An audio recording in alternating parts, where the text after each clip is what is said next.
À mesure que sa campagne présidentielle avance, les tensions autour d'Éric Zemmour se multiplient. Elles se sont d'ailleurs cristallisées lors de son premier meeting à Villepinte, durant lequel des violences ont eu lieu. En plus des équipes de quotidiens exfiltrées de la salle, le candidat a été approché par un homme et des militants de SOS Racisme ont été agressés. Après le lancement officiel de sa campagne présidentielle, Éric Zemmour a d'ailleurs été conseillé par le service de protection de la personne, comme le rapporte Le Parisien.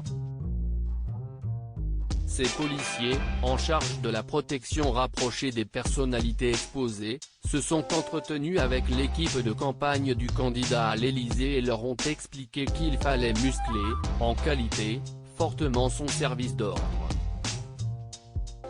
À Villepinte, 7 policiers étaient présents pour assurer la sécurité du meeting d'Éric Zemmour en plus des 35 agents de sécurité et des membres de Génération Z. En dessous, ça relève davantage de l'accompagnement de sécurité que d'un vrai dispositif de sécurité, regrette un membre de l'entourage du candidat auprès du Parisien. Pourtant, ce chiffre est celui qui est alloué aux personnalités classées T3, considérées comme potentiellement menacées selon l'unité de coordination de la lutte antiterroriste. Pour protéger le candidat, l'équipe de campagne a donc pris une grande décision. On ne donnera plus de programmes à la presse puisque l'embargo n'est pas respecté et qu'ils sont utilisés pour convoquer la violence sur le parcours du candidat, confie au Parisien Olivier Hubeda, à la tête du pôle événementiel.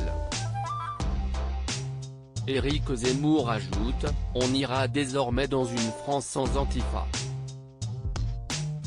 Éric Zemmour, ce que son équipe va mettre en place pour renforcer sa sécurité concernant les prochains meetings d'Éric Zemmour, la sécurité pourrait donc être plus importante.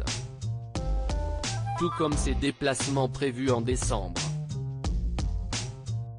Selon les informations de France Info d'ailleurs, le ministère de l'Intérieur a accepté que des agents supplémentaires soient déployés pour protéger le candidat à l'Élysée. Interrogé, le ministère de l'Intérieur souligne avoir rappelé à l'équipe d'Éric Zemmour qu'il fallait avant toute chose muscler son service d'ordre qui n'était manifestement pas au niveau. Auprès de nos confrères, le monsieur Sécurité ajoutait, nous allons mener une réflexion globale pour limiter les points d'accès lors des prochains meetings, visionner toutes les images de ces violences et demander au gouvernement une réévaluation de la menace qui pèse contre Éric Zemmour. Loading DJ.